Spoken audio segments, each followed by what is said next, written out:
untuk di soal, sebetulnya kalau soal itu, kalau kalian pengen tahu ya, soalnya itu cuma gitu-gitu aja. Jadi nggak ada pengembangan dari soal-soal yang dari tahun ke tahun tuh kalau franchise tuh gini-gini doang gitu, cuma modifikasi dari, nah, sorry ya, aduh ini kalau saya suruh bikin soal nanti kalian jadi tahu dong ya, nggak apa-apa lah, saya kasih tahu deh ya. Walaupun saya belum apa namanya belum bikin soal juga. Tapi kalau bagi saya kepikirannya gini gitu. Jadi ini soal ini kan ini yang apa makanan ya. Kalau yang one point in time, one point in time-nya tadi udah jelas ya bahwa yang dimaksud one point in time di sini adalah initial franchise fee-nya. Kalau continue-nya udah jelas itu overtime ya, saya ralat tadi ya. Kemudian kalau untuk yang nature business seperti yang Taufik bilang tadi, kalau dia nature business-nya itu teknologi yang memang ada perkembangan cepat dan juga ada konsekuensi dari perkembangan cepat dari bisnis tersebut, mau tidak mau franchisor harus ikut apa ya transfer knowledge gitu kepada si franchisee-nya. Karena kalau enggak, maka ya enggak update gitu loh. Sehingga nanti kalau sedangkan yang dijual di pusat itu bayangin coba ya kalau teknologi kan kayak Apple atau Samsung gitu ya, ini tiap tahun ada produk baru gitu ya, bahkan nggak nyampe tiap tahun ini ada produk baru gitu ya. Nah kalau si toko yang waralabanya itu nggak catch up dengan kebijakan pusat, coba nanti orang datang ke situ, ini iPhone terbaru, gimana nih? Lah saya nggak ngerti Pak, yang saya masih iPhone 1, Bapak udah iPhone 12, gimana caranya? Nah that's why dengan nature business tersebut memaksa konsep franchise-nya itu untuk overtime gitu ya, untuk overtime khusus yang initial franchise fee-nya ya kita berbicara ya. Nah tetapi kalau mungkin nature business seperti makanan yang dia itu jarang banget inovasi mungkin ya, perkembangannya itu nggak secepat teknologi, nah itu bisa menjadi one point in time gitu ya, satu waktu. Karena ya begitu udah membeli right-nya, dikasih resepnya, kemudian juga di training, ya udah tinggal dijalanin aja resep itu berulang-ulang gitu. Nah, seperti itu. Nah, kecuali kalau makanan pun berubah cepat seperti halnya teknologi. Makanan yang lama udah nggak ada lagi, udah nggak ada lagi. Nah, itu bisa jadi nanti seperti teknologi yang overtime. Seperti itu ya, pengakuan initial franchise fee-nya. Nah, kayak gitu ya. Nah, sekarang kalau kita lihat, jadi kita udah tahu nih ya, ini yang nature-nya adalah bisnisnya itu sangat jarang ada inovasi, ajak gitu aja. Contohnya makanan gitu ya. Kemudian yang kedua yang nature bisnisnya itu yang sangat cepat perkembangannya, seperti teknologi. Nah, untuk soal, nah ini kalian bisa lihat, untuk soal pun sama gitu. Jadi, aduh, ini gak ada perkembangan banget. Jadi ada soalnya itu restoran kuliner desa gitu ya. Nah, ini yang tahun berapa nih? 2018, 2019. Ini berarti udah konsepnya sama persis dengan yang ini ya, yang ada di contoh PT Kuliner ya. Jadi ini one point in time. Brand name dan sebagainya, seluruh peralatan dapur. Nah, ya udahlah gampang. Aduh, kemudian yang kedua yang tahun 2019-2020 kita lihat juga gitu ya. Waralaba KH 4 plus penandatangan perjanjian nah, dialihkan kepada PT Keramik. Nah, kalau ini layanan kesehatan ya, layanan kesehatan. Layanan kesehatan ini kita akan lihat membayar tunai dari perjanjian cicilan. Nah, sorry, yang ini ya kita lihat kewajibannya. Ketika semua peralatan perlengkapan sudah siap, harga perolehan peralatan perlengkapan diberikan sebesar omset pertama, omset tahun kedua. Nah, initial franchise fee-nya yang mana? Apakah dia one point in time atau overtime ya?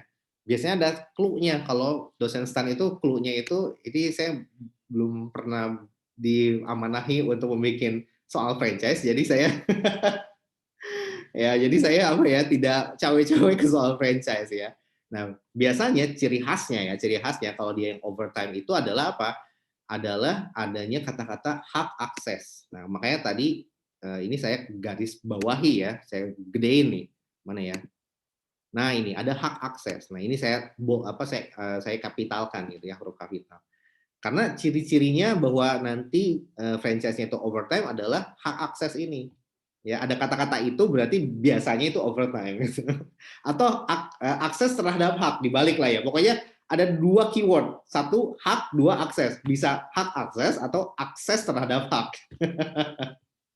Ya, it's all about that gitu. Nah, kalau ada dua kata ini biasanya kita mengakuinya overtime, ya, initial franchise fee.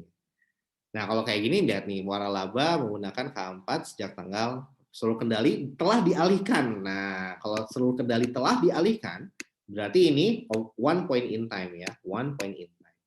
Seperti itu.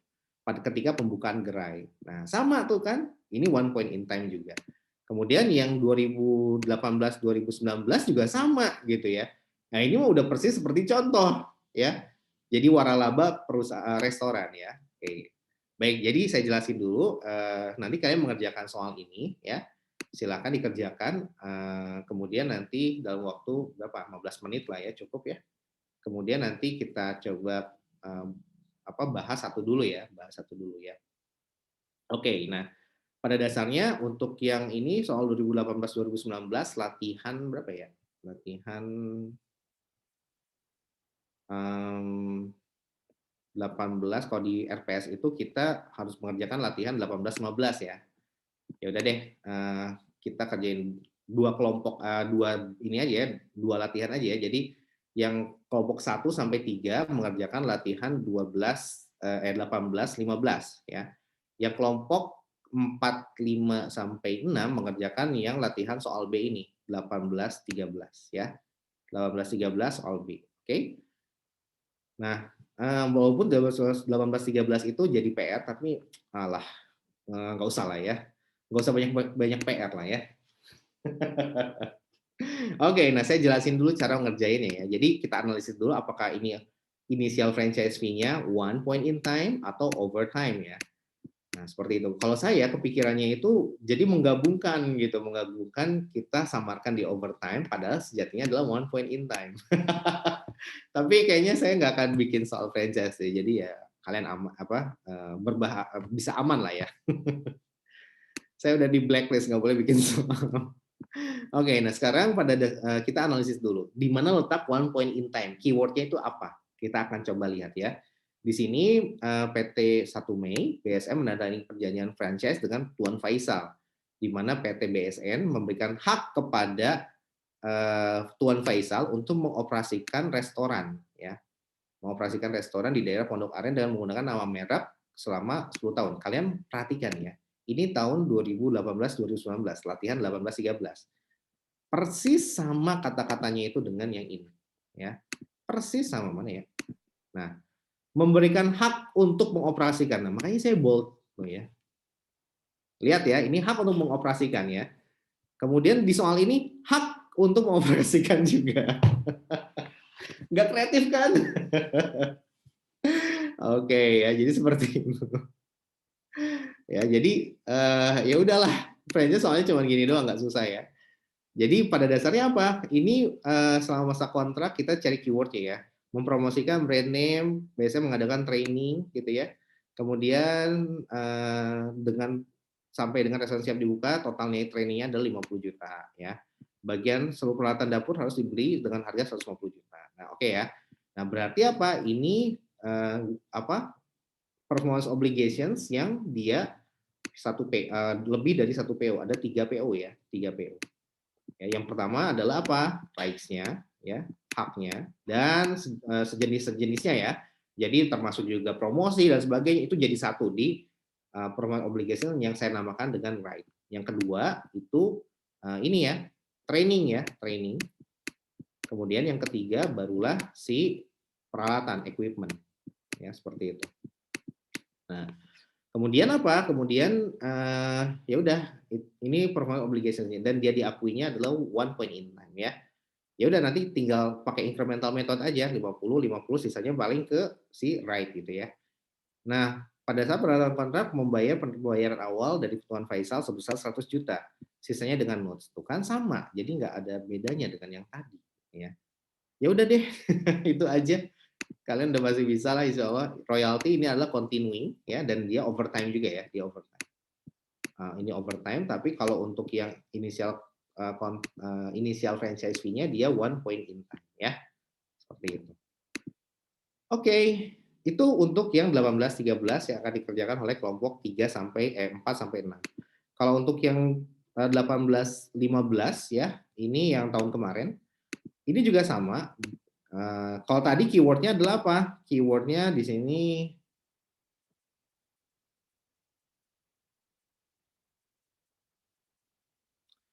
Keywordnya yang atas ya, memberikan hak untuk mengoperasikan restoran dengan menggunakan brand name dan sebagainya. Nah, kita tahu one point in time dari mana? Dari sebenarnya di sini nggak ada yang clue yang betul-betul pasti ya. Nah, tapi di sini pada dasarnya kita bisa mengenali bahwa mempromosikan mana ya tadi teh? Sampai dengan restoran siap buka, mana sih tadi? Pembayaran awal pada saat penandatangan AS bukan. Mendapat proyek restoran resmi dibuka dan total nilai penjualan ini ya. Ini waktu untuk pengakuan si tadi ya, right-nya, franchise revenue, training revenue, sama si equipment revenue, equipment revenue ya. Seperti itu. Jadi kapan diakui pada saat tanggal 1 Agustus. Tapi untuk melihat keyword bahwasanya ini adalah one point in time atau dia overtime, ya kalau dari saya sih, bagi saya ini kurang jelas ya. Tapi dari segi nature dan dari segi kemiripan soal ini udah jelas one point in time ya.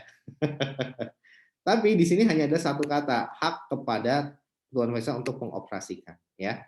Nah, kalau dia overtime ada kata-kata akses ya. Jadi hak dan akses. Hak akses gitu ya. Dan di sini ini pun ada transfer yang seluruhnya gitu ya. Di kontrol itu berpindah seluruhnya kepada si franchisee. Nah, biasanya ada kata-kata itu kalau dia one point in time ya. Nah, tapi di sini tidak ada kata-kata tersebut. Cukup dari hak untuk mengoperasikan saja ya. Bukan hak akses ya. Kalau hak akses ini biasanya overtime ya. Nah, oke, kita lihat di latihan yang selanjutnya apakah ada keyword tersebut ya. Keyword untuk one point in time itu biasanya transfernya itu ada transfer pengendalian yang berpindah dari franchisor terhadap franchisee.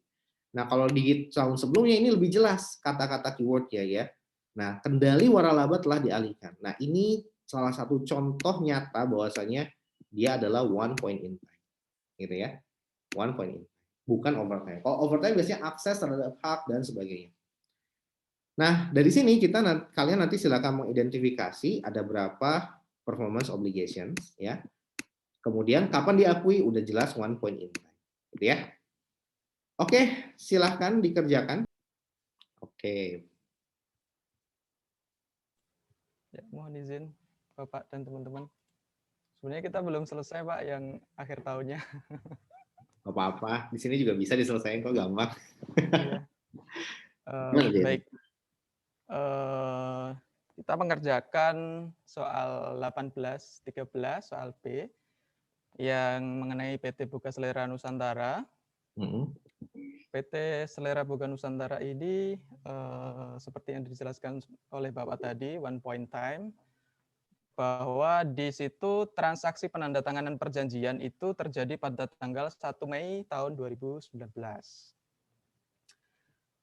Kemudian untuk jangka waktunya, untuk jangka waktu franchise-nya adalah 10 tahun. Nah, kemudian di soal juga sudah diketahui bahwa performance obligation yang harus diberikan ada 3 jenis. Yang pertama, franchise itu sendiri. Kemudian yang kedua ada training. Yang ketiga ada pemberian peralatan dapur. Itu. Nah, kemudian di soal juga dijelaskan bahwa untuk pembayaran BSN menerima pembayaran 100 juta di awal, cash 100 juta di awal.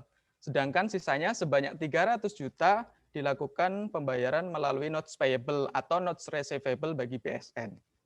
Nah, oleh sebab itu, maka kita harus menghitung berapa nilai note receivable dari 300 juta itu. Kita present value-kan dengan faktor seperti ini, 1/1 plus 10% dipangkatkan 10. Nah, oh iya, saya belum menjelaskan bahwa untuk coupon rate-nya adalah 9%, kemudian untuk market rate-nya adalah 10%. Sehingga didapatkan faktor untuk present value principle-nya 0,38554 dikalikan dengan 300 juta, sehingga mendapatkan nilai sebesar 115 juta 662.987. Kemudian kita menghitung faktor dari present value annuity-nya. Dengan rumus seperti itu yang tertampilkan di atas, sehingga didapatkan faktor sebesar 6,14457. Sehingga menghasilkan nilai sebesar 165.903.312.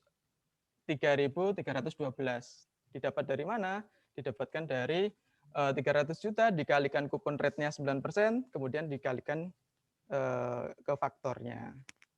Sehingga didapatkan untuk nilai not receivable itu sebesar 281.566.299. Sehingga ditambahkan dengan cash yang sudah dibayarkan tadi di awal, didapatkan total yang akan dibayarkan atau diperoleh oleh PT BSN itu sebesar Rp381.566.299. Nah, kemudian kita akan mengalokasikan ketiga performance obligation yang sudah kita identifikasi di awal, seperti yang sudah dijelaskan step-stepnya sama Bapak tadi, bahwa di situ untuk trainingnya sudah diketahui nilainya, kemudian inventornya sudah diketahui nilainya, baru kita menentukan nilai franchise-nya berapa. Seperti yang di tabel di atas, itu bahwa trainingnya sudah diketahui 50 juta, inventory-nya sudah diketahui 150 juta, kemudian sisanya 380 juta sekian dikurangi dengan 200 juta sehingga didapatkan nilai franchise sebesar 181.566.299. Seperti itu. Baik. Kemudian lanjut ke bagian jurnal ya. Bahwa tadi diketahui penandatanganan kontrak dilakukan 1 Mei sehingga pada 1 Mei kita membuat jurnal cash yang diterima sebesar 100 juta pada notes receivable, kemudian cash di debit, ada notes receivable di debit juga sebesar nilai yang sudah diketahui tadi yang sudah dihitung di atas 100 juta dan 280.566.299.000. Kemudian di kreditnya ada unearned franchise revenue sebesar 181 juta sekian, unearned service revenue berupa inventory peralatan, kemudian ada unearned trainingnya ada 50 juta. Itu untuk jurnal 1 Mei-nya. Oke, jadi pada dasarnya ini ya, 150 juta ini kan diketahui, sisanya dicemplungin ke yang 181 ini gitu ya. Dicemplungin ke yang franchise revenue ya. Iya, Pak. Oke, sisanya berarti ini incremental method ya, incremental. Sip, lanjut Erdin. Oh ya, maaf, itu harusnya kayaknya lebih tepat unearned sales ya, sales revenue ya, bukan service ya, karena ada peralihan peralatan, bukan jasa. Boleh, betul. main kan. Diganti. Unearned sales revenue. Oke. Nah, kemudian di soal diketahui bahwa restoran kuliner desa ini diresmikan pada tanggal 1 Agustus 2019. Artinya grand opening-nya dilakukan pada tanggal 1 Agustus tahun 2019. Nah, pada tanggal itu kita mengakui nilai franchise tadi yang di atas tadi, tinggal diakui revenue-nya gitu. Mulai franchise-nya, mulai sales revenue inventory-nya, sampai dengan yang service training-nya diakui semua. Dan untuk jurnal di sales revenue atas inventory-nya itu kita memasukkan jurnal COGS pada inventory-nya untuk untuk membebankan COGS dan mengurangi inventory yang ada di PSN seperti itu.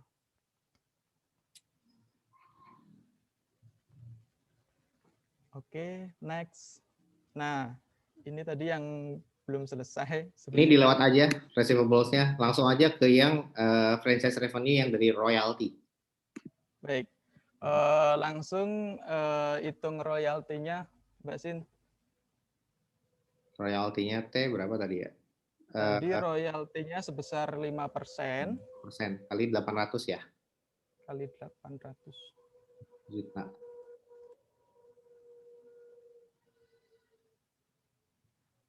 Oke.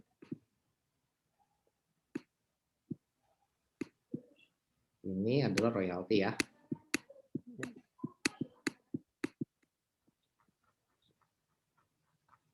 Royalti. Franchise revenue. Boleh lah, royalty revenue juga boleh, nggak masalah. Sama aja.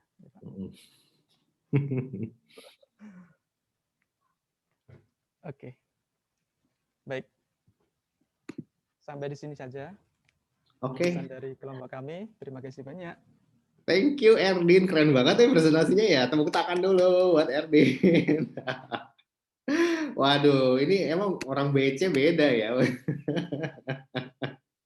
Enak banget loh, penjelasan kamu tuh sangat flowing, sangat ini ya, Masya Allah.